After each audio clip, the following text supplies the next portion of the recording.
You are listening to a short prequel to the Unbelief Trilogy titled Found. This is Miriam's backstory by C.B. Stone. Please enjoy. I listen closely, holding my breath. I shut my eyes for a second, waiting as the silence stretches out into a few more.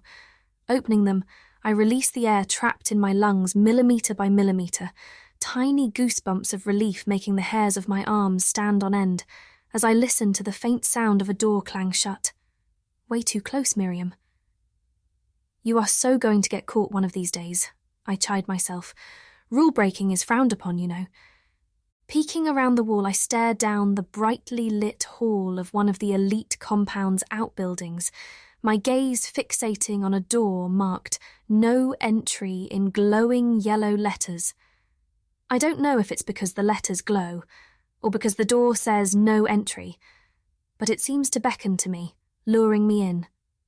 Thankfully, it's not the same door the elite guard clad head to toe in pristinely pressed white just disappeared into. I'd come across the mysterious door on accident a few days ago, while exploring, and like a moth to a flame, I hadn't been able to resist coming back to it. Maybe it's because my parents are always so stiff and unbending when it comes to following the elite's rules, right down to the letter.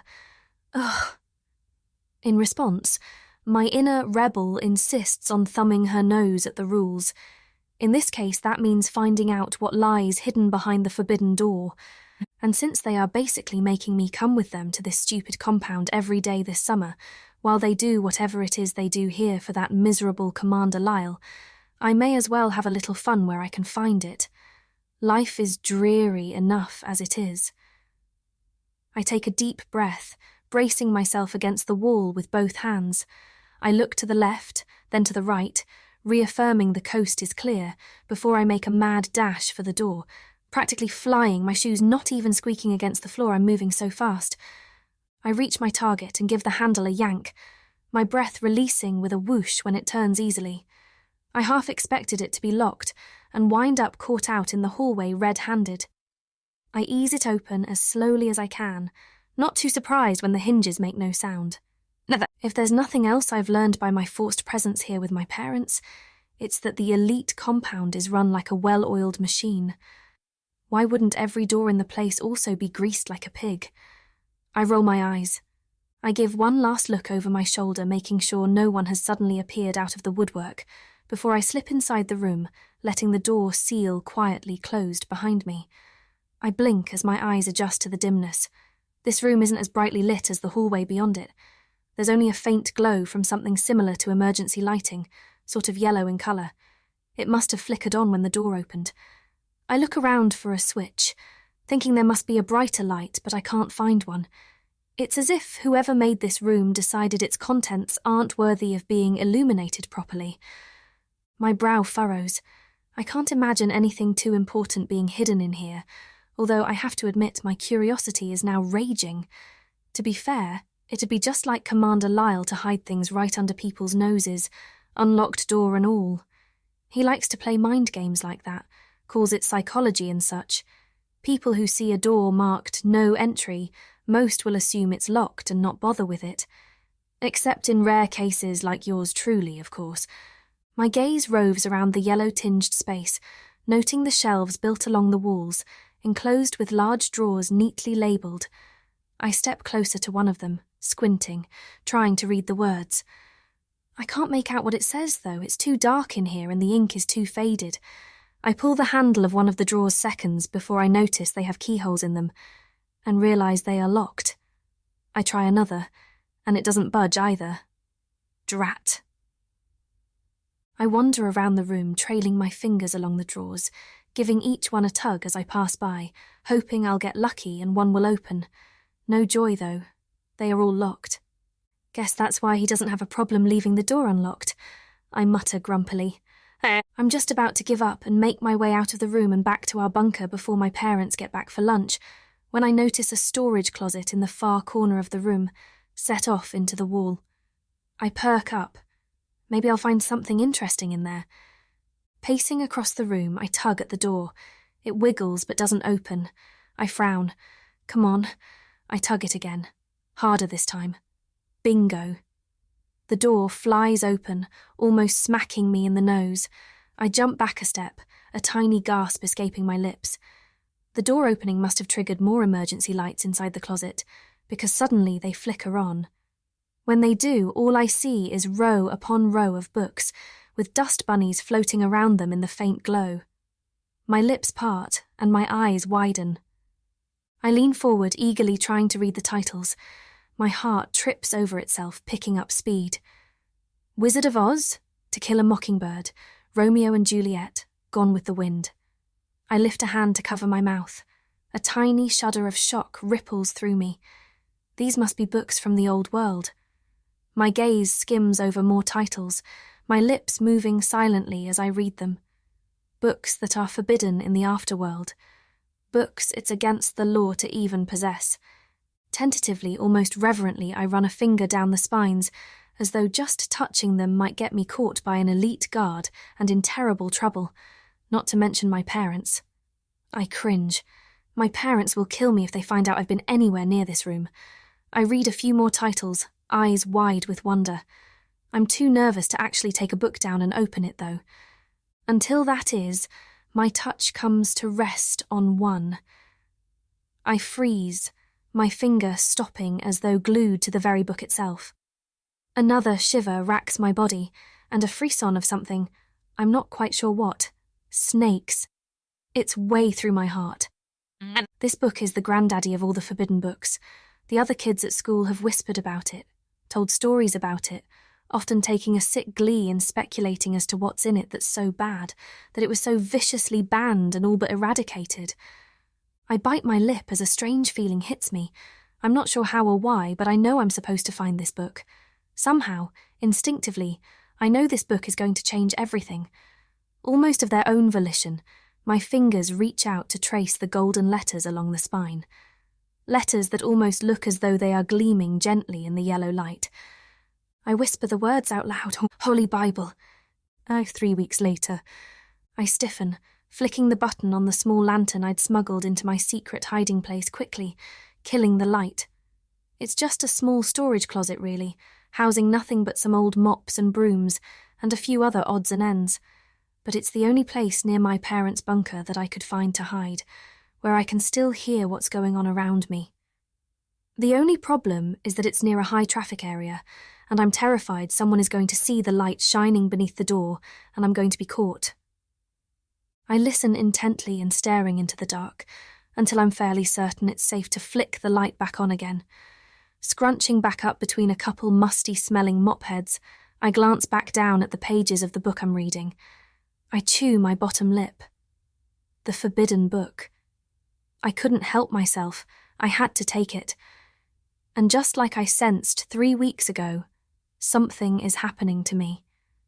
I'm changing inside, and I can't seem to stop it. I don't even want to stop it. I'm enthralled by the stories contained in the pages of this book, by this person or thing or whatever he is, called God. The God that the elite says doesn't exist, that is merely a figment of our imaginations.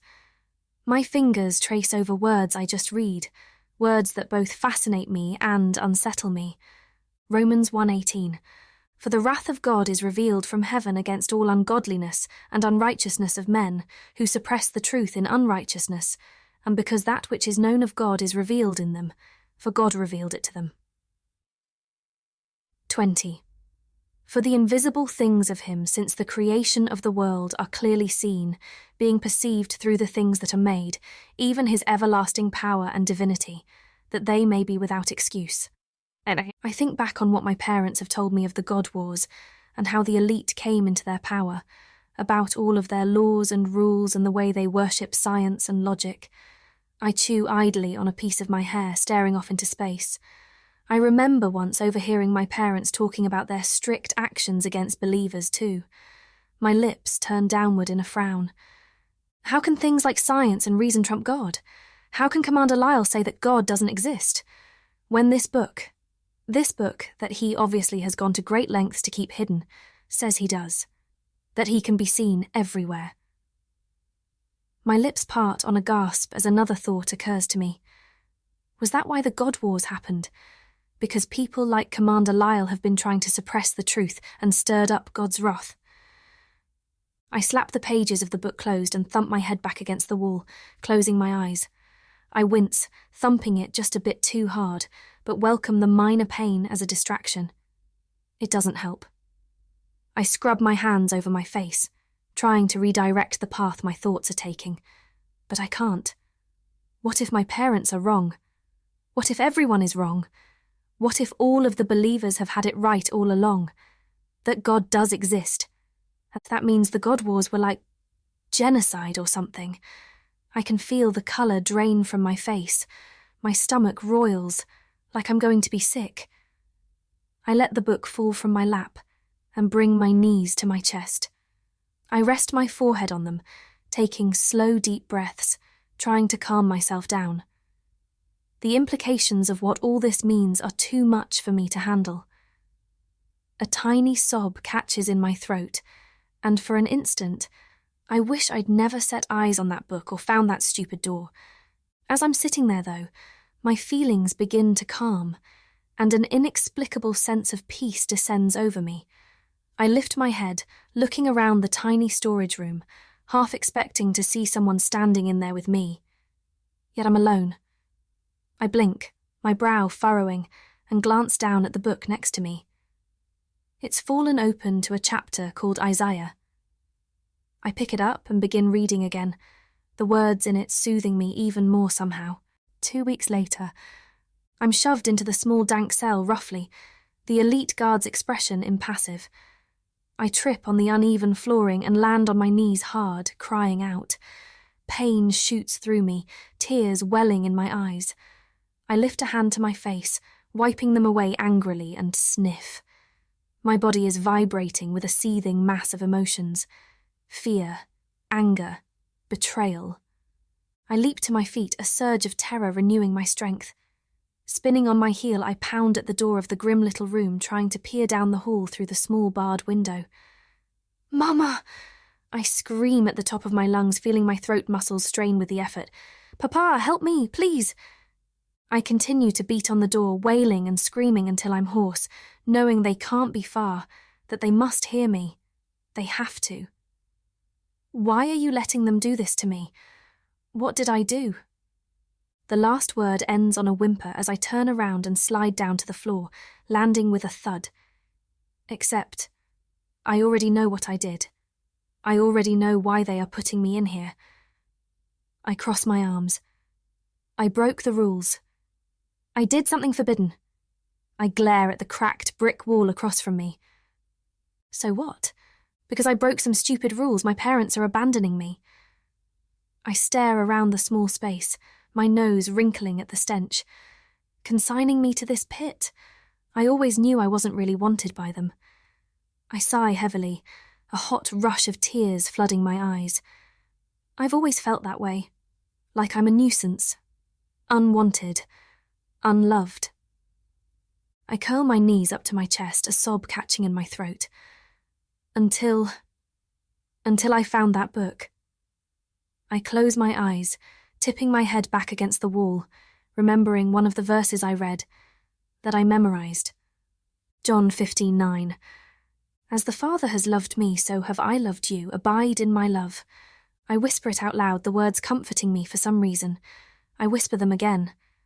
I recall another I memorized, and whisper that one out loud too, careful to keep my voice as quiet as possible, lest someone hear me. Although I doubt anyone is listening, if they aren't listening for my screams, they certainly aren't listening for my whispers. Romans 5:3-5.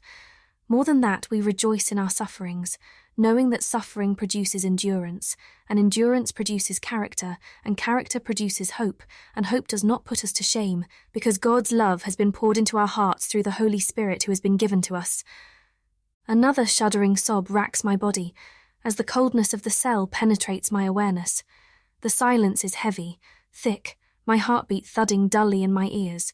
The air is damp, cloying. I can hear the faint drip of water from somewhere, but nothing else. As the full weight of my predicament sinks in, it strikes me how completely alone I am in that moment. My parents appear to have abandoned me to a fate that until now I'd only heard whispers about in school. I lift a fist to my mouth, biting down hard on my knuckles to stifle more screams. The full force of knowledge I wish I didn't have floods me, this time weighted with despair.